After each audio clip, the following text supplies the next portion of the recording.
Alright, I'm on hole number 14 of the Coastal Classic. Excuse me, hole number 14. I'm on hole number 9.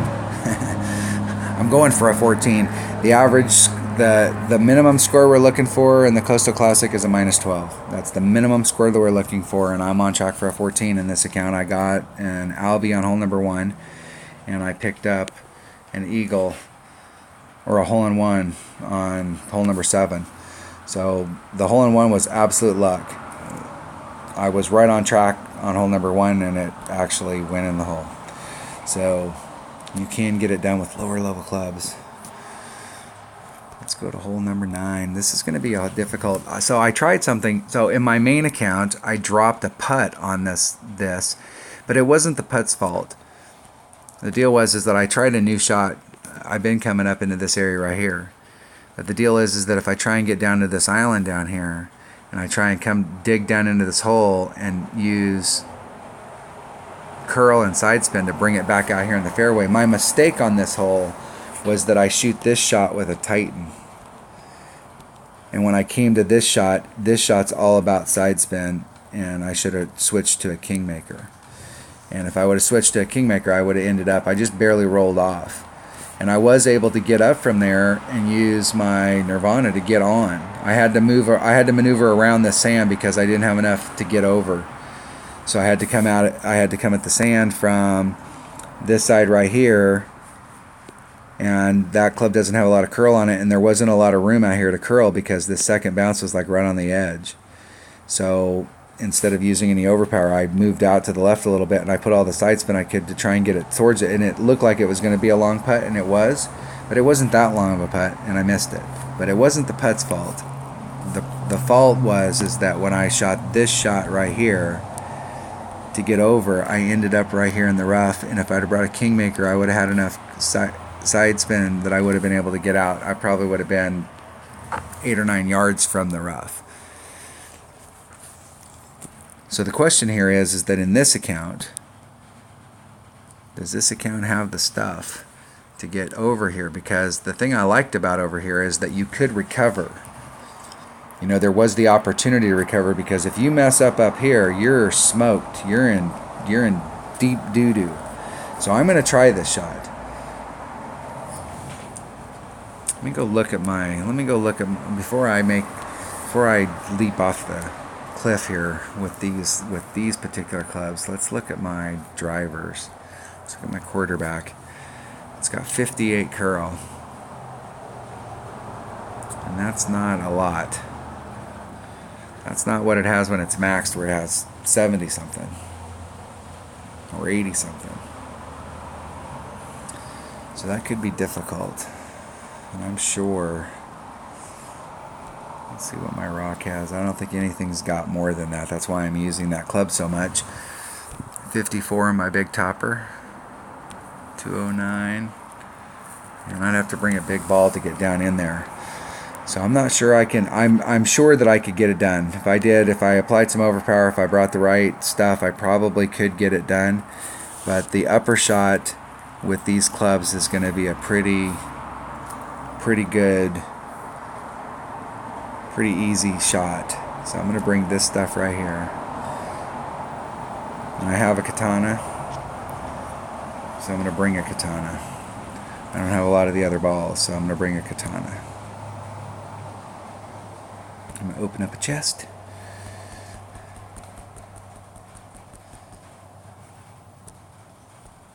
That shot down there at the bottom, if you've got the clubs to get it around the corner, you do have a really good shot down there. And yeah, I think you can get it done with lower level clubs, but I think just like if we're out shooting, even though I'm 2 up right now, the goal is still to get an eagle on this hole. Because you don't want to be using shots that you got lucky and picked up to be covering you for not getting the right score on a hole like this.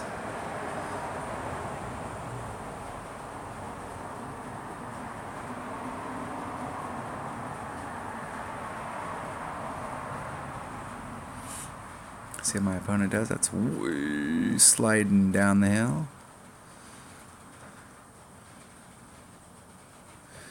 Just missed it on the outside.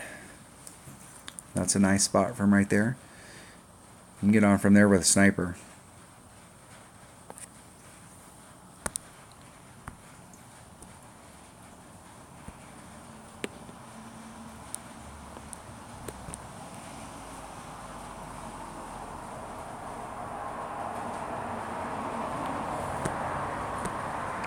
I'm going to take all the wind out. I brought a big dog to help making up some distance up here, but I don't really want to take a bunch of risks up here. And I definitely want it to be going in the right hand direction. Hitting it great on the inside, great to the right. It's hitting that flat area where it scoots. Now the big risk here is that it'll roll into the rough. Stop. Stop. Don't roll into that rough. That's going to be a long shot from there. Long. I'm not even in the picture. They got a big dog there, so if I can engage my big dog, even if I can catch any of that out there at all, I got I got a shot.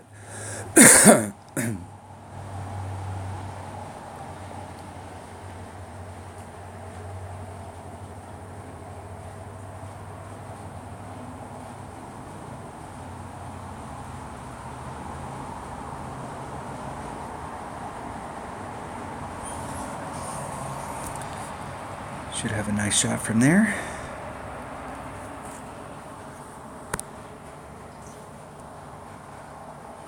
If I'm in overpower, I've got a shot.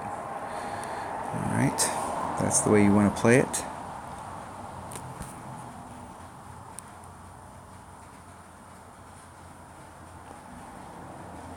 Wind's going to push me out towards that area there.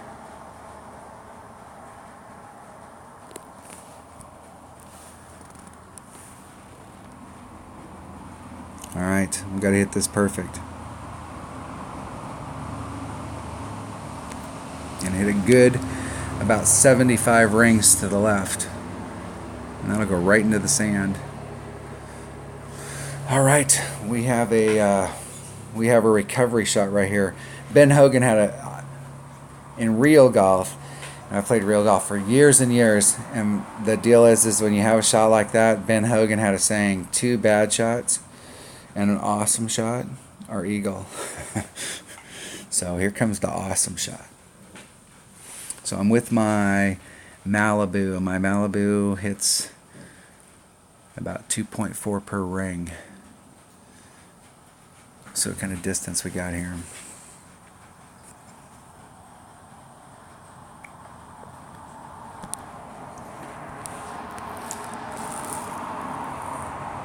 So max distance is off the screen. So there's max, there's mid. So the hole's at mid. So we're coming back from that. So it's going to be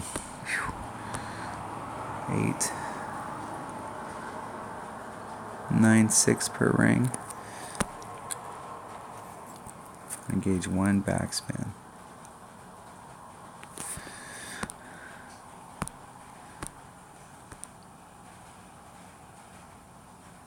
Do about half a ring. Let's just hit it perfect. We hit it good to the, I had to snap it off, I ran out of time. I hit it like 15 rings good to the right. So I hit 1 15 rings good to the left and 1 15 rings good to the right. That's how you get, that's how you drop a shot. And just like the shot that I showed you at the beginning, where I messed up with my QB, trying to make the shot down there with a Kingmaker, I know better than to come to these par 5s, especially a par 5 like this, without the biggest, baddest ball in your bag. So in that case, it would have been a Titan. So, or playing that shot, that beginning shot, more aggressive if I was playing up at the top to try and get down there. So that was not an error in the last shot. That was an error in every shot that led up to it. But definitely the drive. The drive was the error there. I think coming back to this hole, I'm actually going to explore, I think, the bottom shot with this account. because I think I can get that bottom shot done.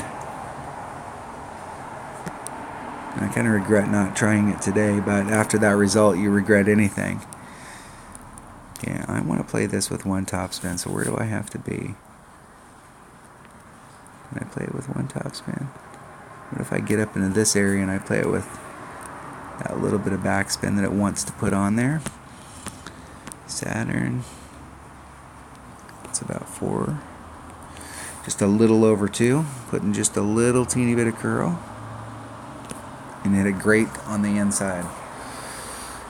Anticipation. Now that's the thing I like about that shot is that you're going in a forward momentum. Unless you hit back to the sand, you make a really bad pull.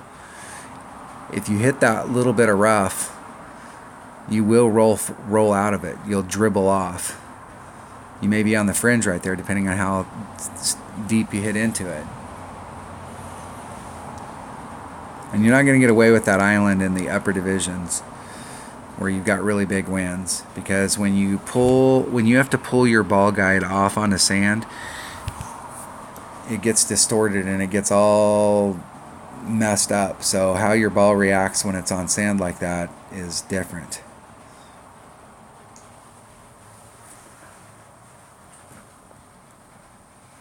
All right, that was an epic fail. That was 2 times in a row I've played hole number 9 and epic failed.